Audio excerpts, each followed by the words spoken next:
بسم الله الرحمن الرحيم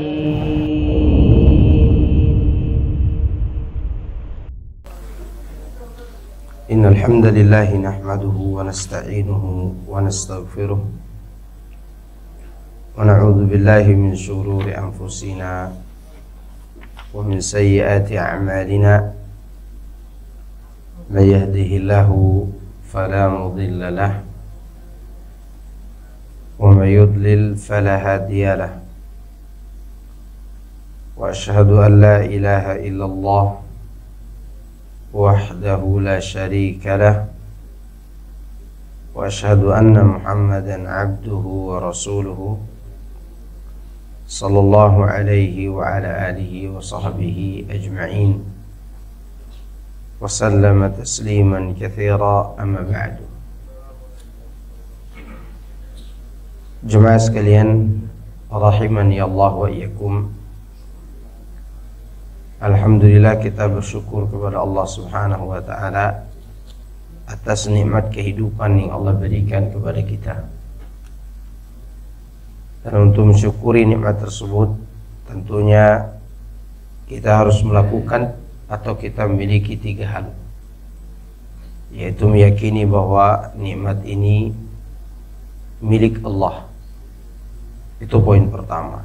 Poin kedua, kita memanfaatkan nikmat tersebut untuk mentaati Allah. Yang ketiga, kita memuji Allah atas nikmat itu. Dan itulah syukur yang sempurna. Kemudian terkadang orang-orang bertanya, kenapa kita ini selalu berada dalam kesusahan? Kalaupun punya pekerjaan, kita dililit hutang. Kalaupun tidak punya hutang, kita memiliki banyak masalah. Akhirnya terus terjadi kesusahan demi kesusahan. Tentu semua itu ada sebab. Yang pertama, sebab secara kauniyah, sebab kejadian alam, di mana kehidupan kita ini kadang di atas, kadang di bawah. Sebagaimana Allah sebutkan, wa tilkal ayyamu nudawwiluha bainan nas. Itulah hari-hari yang kami gulirkan kejayaan dan kejayaan di antara manusia. Artinya kadang di atas, kadang di bawah. Ini kejadian alam. Kemudian sebab yang kedua adalah sebab ulah kita. Terkadang karena dosa kita, atau terkadang kita ini tidak bertawakal kepada Allah. Oleh karena itu di dalam Al-Quranul Karim, Allah Subhanahu wa ta'ala berjanji akan memberi rezeki yang cukup kepada kita apabila kita mengikuti apa yang Allah sebutkan ini. Di antaranya yang pertama, bertakwa kepada Allah. Wa may yattaqillaha yaj'al lahu makhraja wa yarzuqhu min haitsu la yahtasib.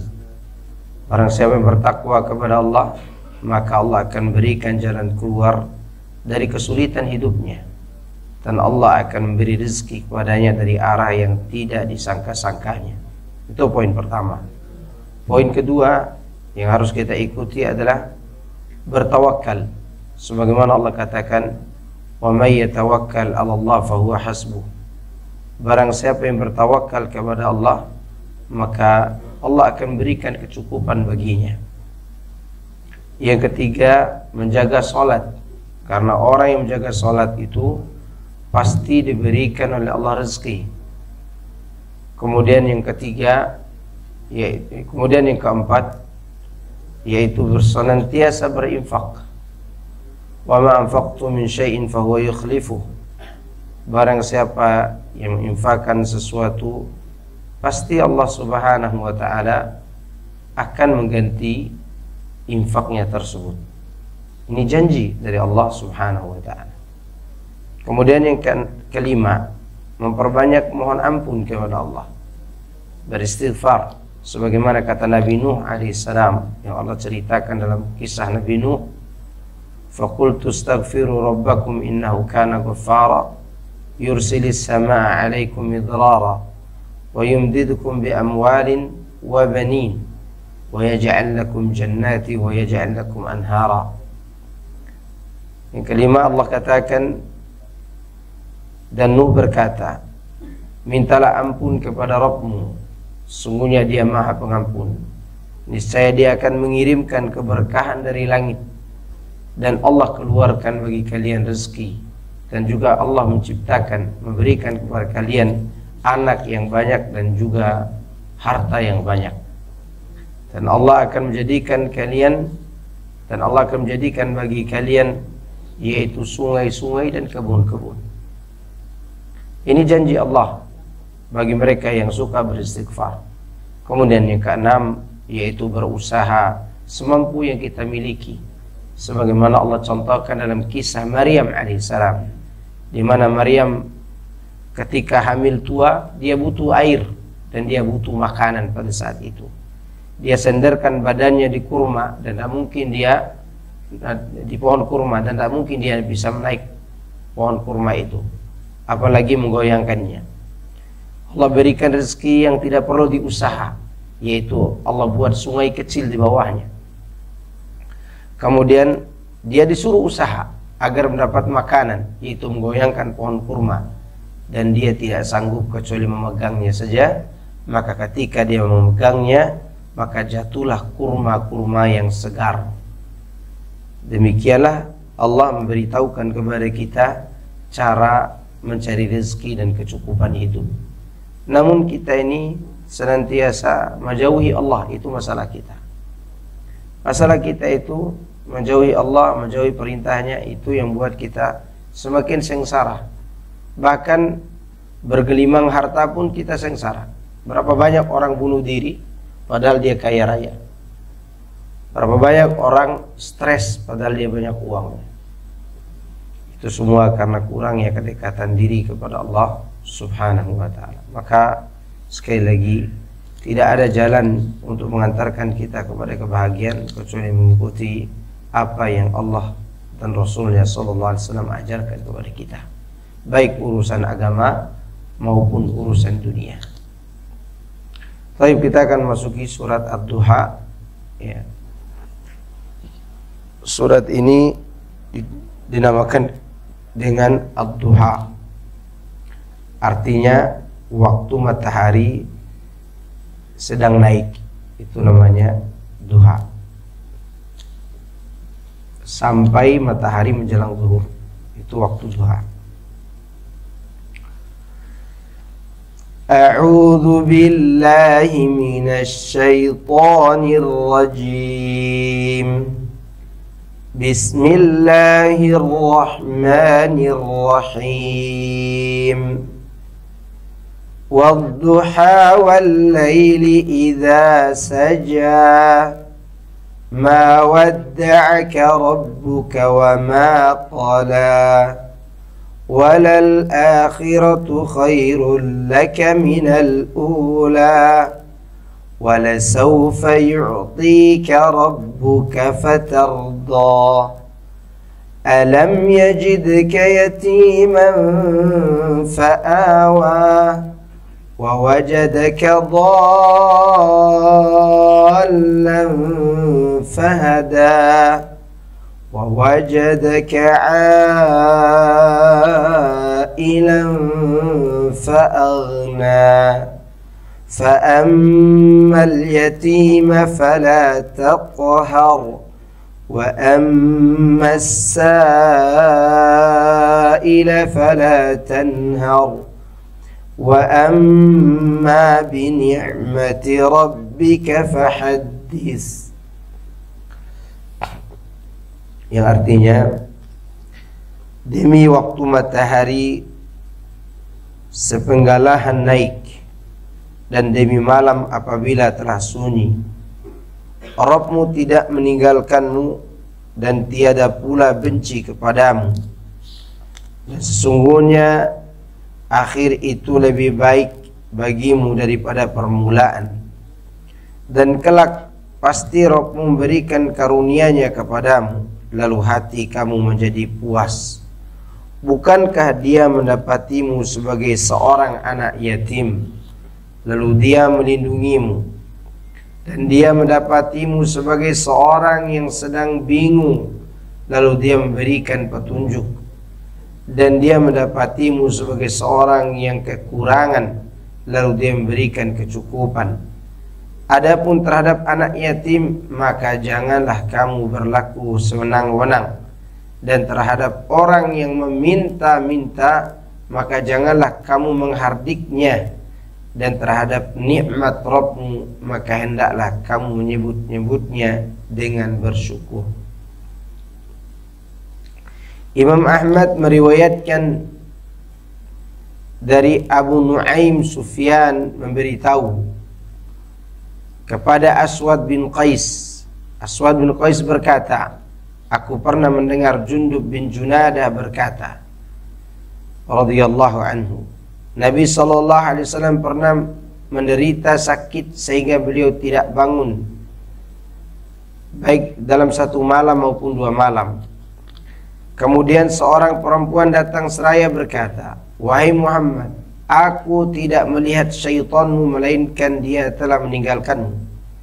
Kemudian Allah Subhanahu wa taala menurunkan ayat, wadduha wal laili idza saja ma wadda'aka rabbuka wa ma qala.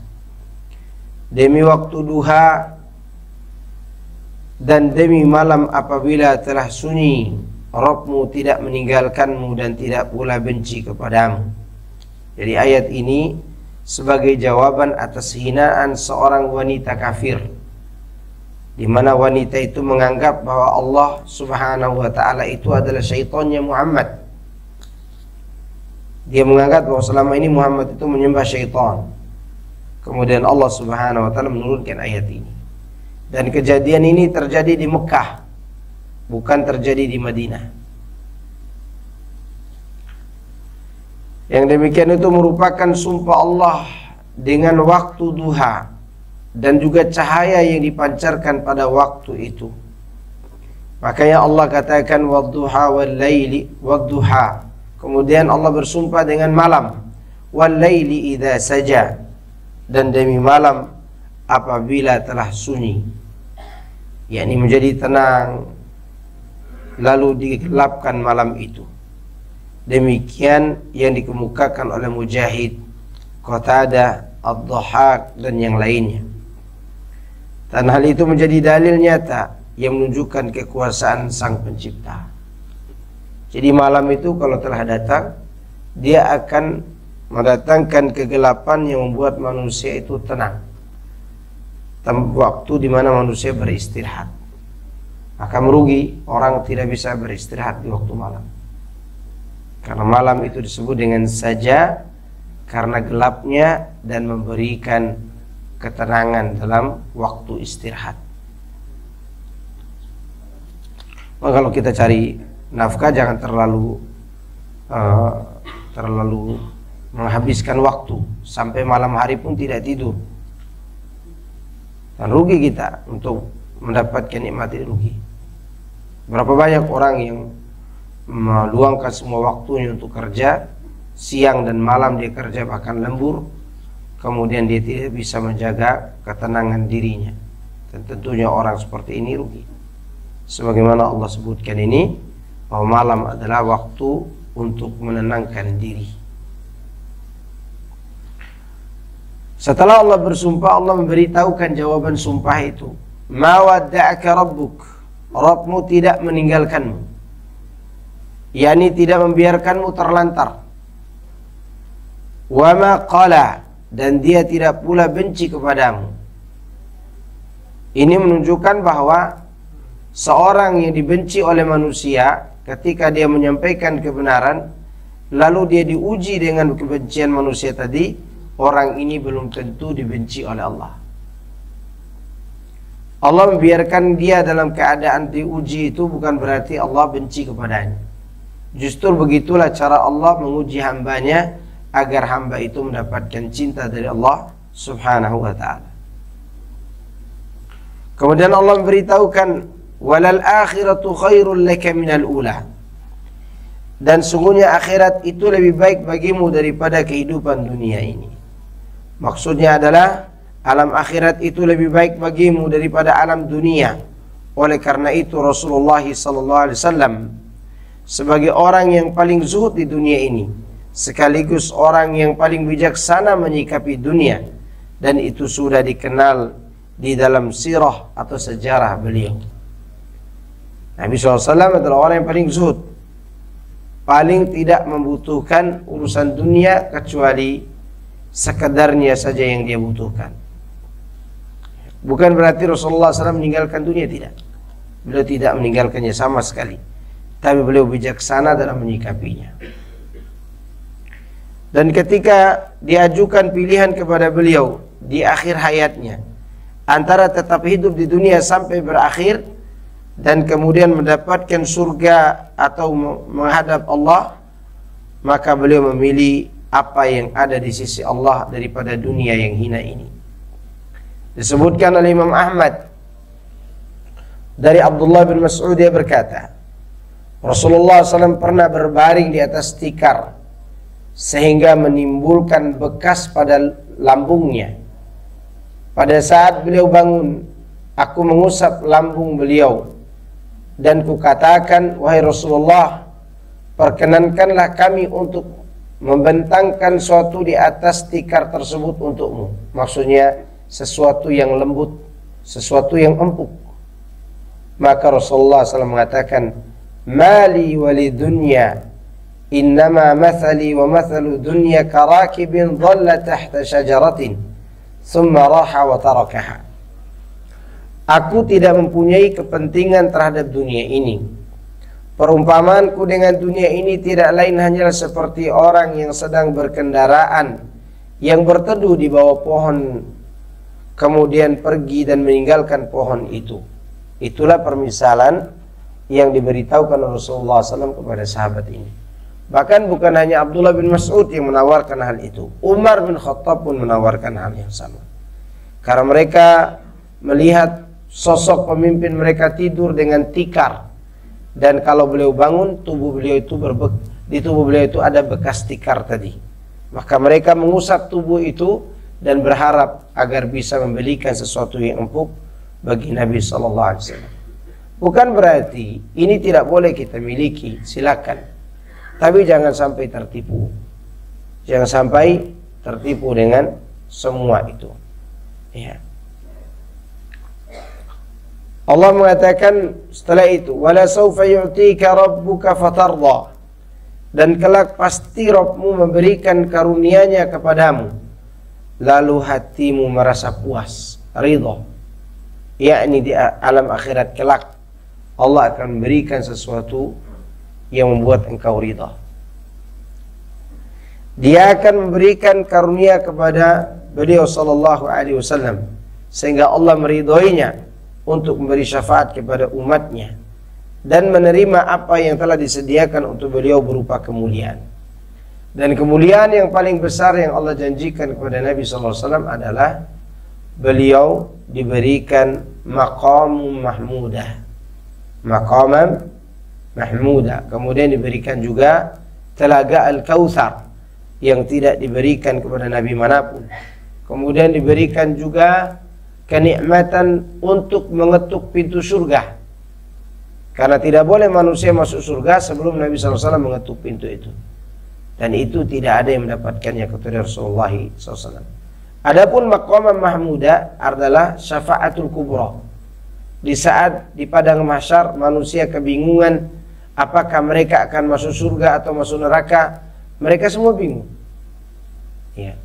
Allah belum memberikan keputusan, sehingga manusia mendatangi Nabi Adam, kemudian Nabi Nuh, kemudian Nabi Ibrahim, kemudian Musa, kemudian Isa, sampai ditunjuk Nabi Muhammad SAW, dan Rasulullah SAW berkata, ana laha. Itu yang disebut dengan maqamam mahmudah. Wa bi'athuhu maqamam mahmudah. Dan Rasulullah ridha dengan itu sallallahu alaihi wasallam. Belum lagi Allah memberikan kepada beliau apa yang beliau dapatkan berupa surga yang begitu tinggi, Jannatul Firdaus. karena beliau adalah manusia terbaik yang Allah Subhanahu wa taala utus di muka bumi ini. Maka pantas ketika beliau ditawarkan oleh malaikat Jibril, tentunya itu tawaran dari Allah Subhanahu wa taala. Apakah engkau tetap ingin hidup di dunia atau memilih apa yang di sisi Allah?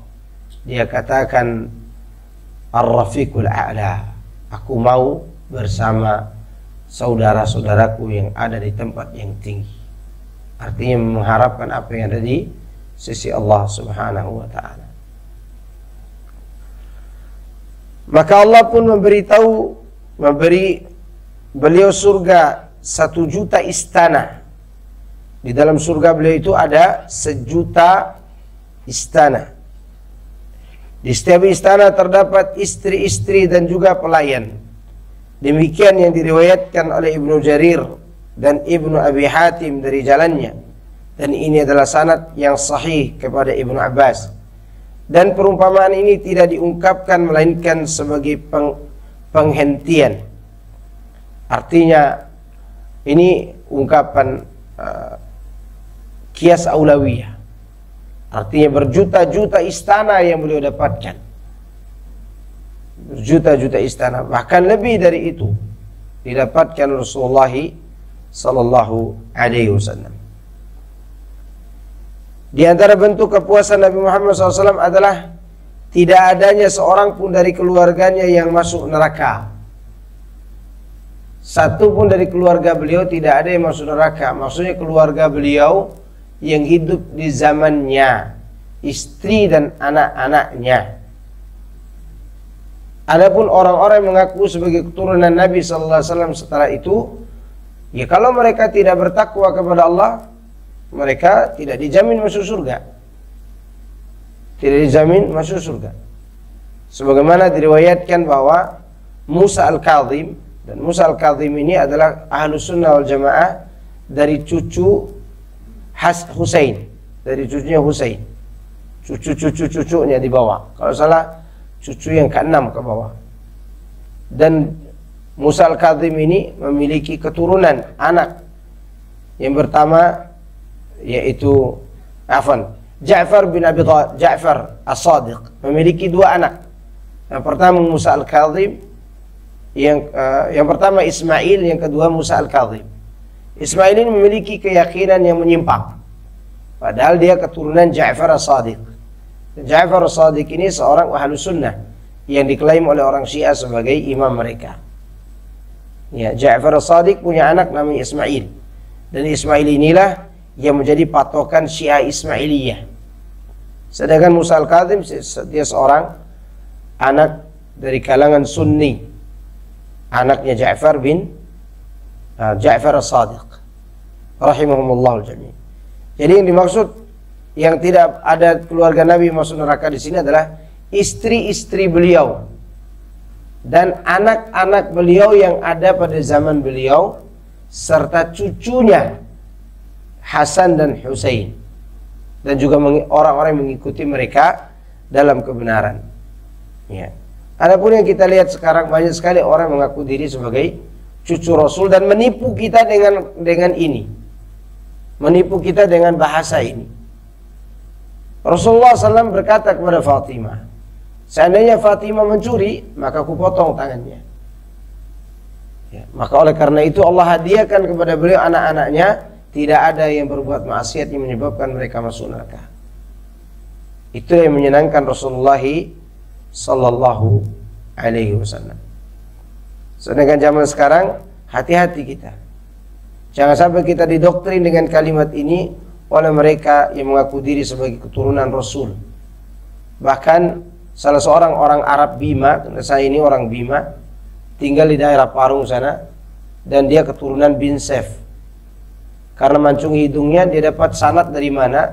Dia bilang dirinya Habib, keturunan Rasul. Maka dia jual air minum, 1 botol Aqua Tanggung itu bisa dijual 3 juta. Dan ditegur oleh keluarganya, datang langsung dari Bima. Sekarang orang udah mati. Ya, ente tidak bertakwa kepada Allah. Kenapa ente tipu manusia dengan nasab? Dia katakan, dari mana kami dapat fulus? Jadi tujuannya apa? Fulus. Jual air minum aja dapat 3 juta, dia bilang kepada keluarganya. Pakai bahasa Bima mereka bicara. Dan saya cerita keluarganya itu sendiri kepada saya. Orang udah mati. Dan dia memang kaya raya. Hasil daripada jualan nasab. Kenapa? Karena manusia berhasil didoktrin dengan kalimat ini. Bahwa keturunan Nabi itu tidak akan masuk neraka. Lalu mereka semua berbondong-bondong mengaku diri sebagai siapa? Keturunan Nabi Sallallahu Alaihi Wasallam. Jadi yang dimaksud di sini adalah keturunan beliau, istri-istri beliau yang hidup bersama beliau Sallallahu Alaihi Wasallam. Semuanya masuk surga. Anak-anaknya yang mati pada saat bayi maupun yang meninggal dunia setelah beliau meninggal seperti Fatimah, mereka semua di surga. Demikian juga menantunya dan juga 2 cucunya Hasan dan Husain. Adapun yang hidup setelah itu tidak ada yang bisa menjamin mereka masuk surga atau tidak. Ya, tentu mereka sesuai dengan amal masing-masing. Ini yang perlu diperhatikan oleh kita. Kita orang Indonesia ini gampang didoktrin. Mau jadi teroris saja didoktrin jadi teroris semua. Maka sekarang ini ada doktrin ajaran baru. Ajaran memperlihatkan celana dalam. Dan ada pengikutnya. Jadi ibu-ibu kalau ngaji ke sana disuruh memperlihatkan celana dalamnya dulu, baru boleh ngaji. Jangankan yang mengaku diri sebagai keturunan Nabi. Sekarang ada model ngaji apa? Memperlihatkan celana dalam. Ada pengikutnya lagi, tidak malu lagi mensiarkannya di media sosial. Ya. Heran kita. Maka oleh karenanya jangan mudah tertipu. Kemudian yang dimaksud dengan wala sawfa yu'tika rabbuka fatarda, yaitu di mana keluarga Rasulullah SAW tidak ada yang masuk neraka. Al-Hasan mengungkapkan yang dimaksudkan dengan hal itu adalah beliau sallallahu alaihi wasallam puas dengan syafaatnya. Beliau memiliki syafaat yang tidak dimiliki oleh orang lain. Ada 3. Syafaatul kubra tadi sudah kita sebutkan, maqam mahmudah. Kedua, meringankan azab untuk pamannya, sehingga pamannya diringankan dengan azab, dipakaikan bara api di kakinya, mendidih otaknya. Yang ketiga, yaitu beliau diberikan kesempatan untuk mengetuk pintu surga. Dan bahkan malaikat mengatakan tidak boleh seorang pun datang mengetuk pintu surga ini kecuali engkau wahai Muhammad sallallahu alaihi wasallam. Itulah yang membuat beliau ridho. Kemudian sambil menghitung nikmat-nikmatnya, Allah Subhanahu wa taala memberitahukan kepada Muhammad sallallahu alaihi wasallam, mengingatkan beliau dengan mengatakan, alam yajidka yatiman fa'awa. Bukankah dia mendapatimu sebagai seorang yatim lalu dia melindungimu?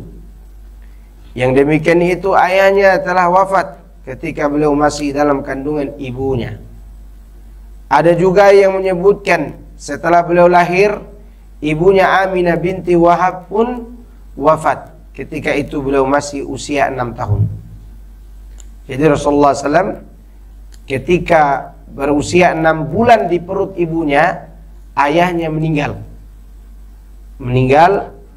Kemudian ketika beliau berumur 6 tahun, ibunya meninggal dunia juga, sehingga beliau menjadi yatim piatu. Kemudian beliau berada di bawah pengasuhan kakeknya Abdul Muttalib.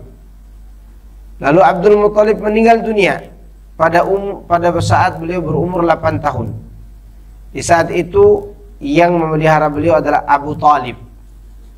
Yang sayangnya Abu Talib tidak masuk Islam. Abu Talib ini seharusnya duluan masuk Islam daripada Umar bin Khattab, Hamzah bin Abdul Muttalib. Kenapa? Karena Abu Talib ini mengetahui kebenaran Muhammad SAW sejak beliau berumur 12 tahun. Ketika beliau diajak oleh pamannya berdagang ke Syam di umur 12 tahun. Saat itu di Syam itu ada sebuah daerah namanya Busra. Di Busra itu ada gereja di mana pendetanya itu tidak bisa ditemui. Pendetanya sangat berwibawa. Ada yang mengatakan pendeta itu namanya Jarjis. Ya, ada yang mengatakan pendeta itu namanya Bahirah. Antara dua nama itu.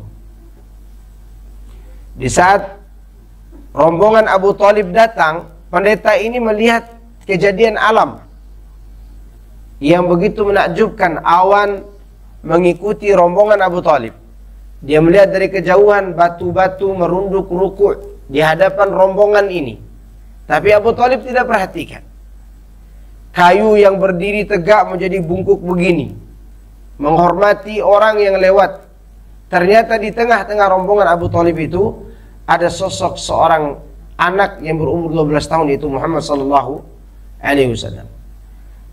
Pendeta ini tidak biasa ketemu orang, tapi dia undang Abu Thalib dan rombongannya serta Nabi Muhammad SAW yang berumur 12 tahun itu ke istananya atau ke tempat dia beribadah. Lalu pendeta ini membuka kitab Taurat dan Injil, memperhatikan apa yang terjadi saat ini. Jangan-jangan inilah sosok manusia terbaik terakhir itu sudah datang di hadapannya. Anda bayangkan pendeta ini sekian lama menanti kedatangan berita ini, ternyata orang itu ada di hadapan pendeta itu, umur 12 tahun. Lalu Abu Thalib diberitahukan oleh pendeta tersebut, anakmu ini akan menjadi pemimpin dunia dan dia akan menjadi seorang nabi. Lalu dicocokkan sifat-sifatnya dalam kitab Taurat dan Injil yang ada pada pendeta itu. Saat itu Abu Thalib yakin anaknya ini akan menjadi nabi. Bayangkan, dia tidak masuk Islam.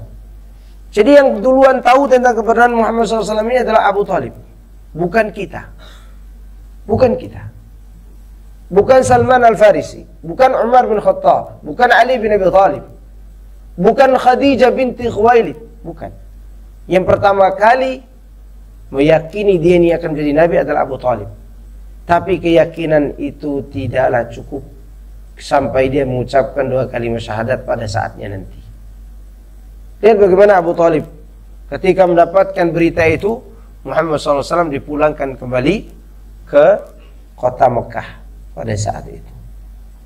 Maka oleh karena itu Allah di sini mengingatkan kejadian-kejadian itu. Alam yajidka yatiman fa'awa.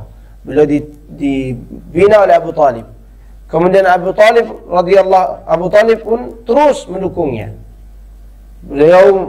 Abu Thalib membelanya, meninggikan derajatnya dan menghormatinya sampai Rasulullah SAW berumur 40 tahun dan beliau diangkat sebagai nabi.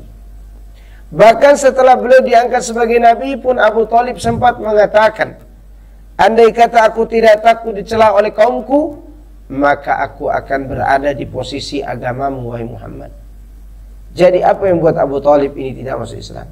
Takut apa kata orang. Ini penghalang hidayah. Lihat. Ketika beliau sallallahu alaihi wasallam diangkat sebagai nabi dan rasul, di saat itu kaum Quraisy yang bodoh semakin berani untuk menghujati beliau, menyakiti beliau, mengatakan beliau seorang yang gila. Beliau mau dibunuh, diintimidasi, diusir. Bahkan puncaknya di tahun 10 kenabian, diusir ke Taif. Berjalan 100 km dari Mekah ke Taif. Sampai di Taif itu beliau berharap orang-orang mengikuti beliau. Ternyata tidak. Beliau hanya bertempat tinggal di Taif 10 hari. Lalu diusir dengan dilempar pakai batu. Sampai beliau bingung berjalan ke arah mana. Dia bingung. Dia sudah tidak tahan lagi dengan apa yang menimpanya. Sehingga dia ini tidak tahu arah kemana.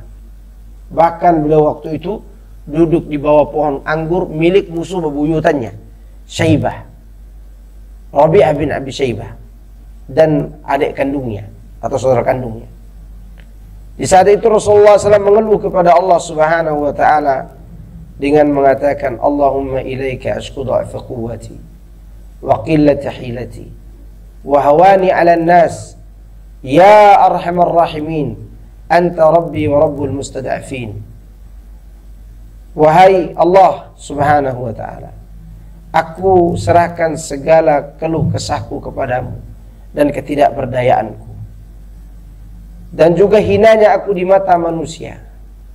Wahai yang paling penyayang, Engkau adalah Rabbku yang memelihara aku dan Rabb yang memelihara orang-orang yang lemah.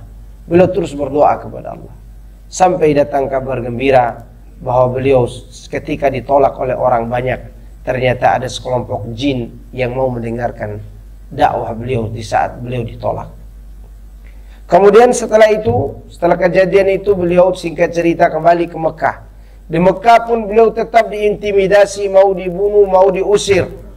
Abu Jahal didatangi oleh iblis. Iblis menyetujui apa yang diinginkan oleh Abu Jahal, yaitu menyerahkan pedang-pedang yang tajam kepada seluruh anak muda di kalangan kabilah yang berbeda. Lalu mereka disuruh untuk membunuh Muhammad SAW sampai Nabi lolos dari kejaran itu. Dan beliau dilindungi oleh kabilah besar, dua kabilah besar di Madinah, yaitu Khazraj dan Aus. Aus dan Khazraj ini adalah dua kabilah besar yang ditakuti oleh kafir Quraisy. Kenapa? Kenapa Rasulullah SAW waktu itu tidak dibiarkan hijrah? Karena mereka akan mengalami kerugian ekonomi yang besar. Perdagangan orang Mekah ke Syam itu harus melewati Madinah. Dan perdagangan mereka setiap tahun mendapatkan keuntungan 250.000 dinar. Saya sudah pernah sampaikan itu. 250.000 dinar. Sedangkan 1 dinar itu sama dengan 4,25 gram emas. Kalikan aja 250.000 dinar.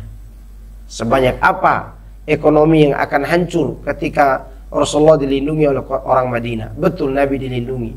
Tapi tentu semua itu alam yajidka yatiman fa'awa. Semuanya adalah rencana Allah, dan cara Allah melindungi beliau dengan cara mempertemukan dengan orang-orang yang tepat yang hidup bersama beliau sallallahu alaihi wasallam. Wa wajadaka dhalam fahada. Dan Allah melihat engkau dalam keadaan keliru, lalu Allah berikan kau petunjuk. Banyak penafsiran tentang ini. Ada yang mengatakan penafsiran tentang ini bahwa Rasulullah SAW memang tidak mengetahui tentang iman dan ilmu, lalu Allah ajarkan iman dan ilmu. Ada juga yang menafsirkan ketika beliau kecil, waktu pulang dari Syam tadi yang kita ceritakan bahwa Bahira memulangkan beliau ke kota Madinah, iblis datang menipu onta beliau, mengarahkan onta itu ke arah orang Yahudi agar beliau dibunuh pada saat umur 12 tahun itu. Namun begitu Allah melihat kejadian itu, Allah utus Jibril, dan Jibril meniup iblis itu mental dari tempat dia tadi, dari Syam itu sampai ke Ethiopia, ke Habasyah. Dari Syam mentalnya sampai ke mana? Habasyah. Jauh. Nah, itu yang disebut dengan wajadaka dhalam fahada. Ya. Kemudian Jibril mengarahkan binatang beliau ke arah Mekah. Tentunya riwayat ini perlu dipertanyakan, diteliti kembali, karena ini ternukil dari kitab tafsir Al-Imam Al-Baghawi dan yang lainnya. Dan belum ditemukan riwayat yang otentik tentang Jibril meniup siapa tadi? Iblis sampai ke negeri Ethiopia. Dan biasa Ibnu Katsir menceritakan hal ini, dan beliau bawakan sanadnya. Biasanya itu diceritakan dalam kitab Al-Bidayah wa Nihayah agar orang menelitinya.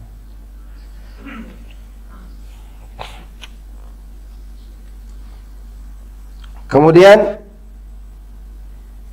di antara makna wa wajadaka ailan faghna, Allah Subhanahu wa taala mengatakan dia mendapatimu dalam keadaan susah lalu dia mencukupimu. Ya. Artinya kecukupan di sini adalah kecukupan merasa qanaah, sebagaimana Rasulullah SAW mengatakan, laisal ghina an kathratil 'arad walakinal ghina ghina nafsi. Tidaklah kekayaan itu dengan banyaknya harta, tetapi kekayaan itu adalah kayanya jiwa dan hati. Ya. Sebagaimana Rasulullah SAW juga mengatakan, qad aflaha man aslama wa ruziqa wa kafafan wa qanna'ahu Allah bima atah. Barang siapa, berbahagialah orang yang memeluk Islam, diberi rezeki yang cukup dan dijadikan merasa cukup oleh Allah Subhanahu wa taala atas apa yang Allah berikan kepadanya. Itu qanaah.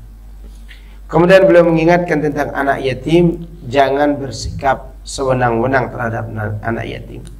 Dan biasanya ini adalah perlakuan orang dekat dari anak yatim itu. Paman mengambil harta anak yatim, ibu mengambil harta anak yatim. Itu yang harus diawasi oleh kita. Ya. Kemudian wa amma sa'ila fala tanhar. Adapun orang yang minta-minta, maksud di sini adalah orang yang meminta karena butuh, bukan karena dia berprofesi sebagai pengemis. Yang di luar sana yang antum lihat di jalan-jalan itu bukan itu ini maksud ayat ini. Di luar sana adalah pelaku maksiat. Yang mana meminta-minta itu adalah maksiat. Padahal mereka adalah orang kaya. Saya pernah menemukan seorang pengemis, dia memiliki sapi selembah hasil ngemisnya. Dan saya pernah temukan bapak-bapak setiap hari dia mengemis, dia mendapat 350.000 itu di tahun 2010 saya temukan. Ya, 2010 itu perhariannya dia dapat 350.000. Dan pegawai negeri pada saat itu mungkin gajinya masih 2,5 juta. Lebih banyak harta orang yang mengemis. Jadi yang dimaksud orang yang meminta di sini saudara Anda yang Anda lihat susah, tetangga Anda yang Anda lihat susah, istri Anda yang lemah di rumah yang meminta uang belanja setiap hari, anak Anda yang minta uang sekolah, orang-orang yang Anda lihat sebagai orang yang tidak biasa meminta-minta tapi mereka butuh, maka berikan. Jangan takut memberi kepada mereka. Kemudian wa amma bi ni'mati rabbika fahaddits. Adapun nikmat Rabbmu maka bicarakanlah. Di antaranya adalah menyampaikan nikmat Islam yang Allah anugerahkan kepada beliau sallallahu alaihi wasallam. Adapun nikmat dunia boleh kita beritahu pada orang, tetapi jaga orang yang kita beritahukan tersebut jangan sampai orang hasad. Karena kalau hasad maka harta kita bisa saja hancur gara-gara orang itu. Sekiranya itu yang bisa Anda sampaikan. Semoga ini bermanfaat. Semoga Allah Azza wa Jalla menjauhkan kita dari segala mara bahaya, dan Allah memberikan kita ketakwaan dalam hati dan mencukupi kehidupan kita sesuai dengan apa yang Dia kehendaki dan Dia inginkan. Dan semoga Allah Azza wa Jalla memberikan kita kesempatan umur dalam ketaatan, dan semoga Allah memberi kita kesehatan anak dan istri kita dan juga orang-orang yang kita cintai. Subhanakallahumma wa bihamdika asyhadu an la ilaha illa anta astaghfiruka wa atubu ilaik. Assalamualaikum warahmatullahi wabarakatuh.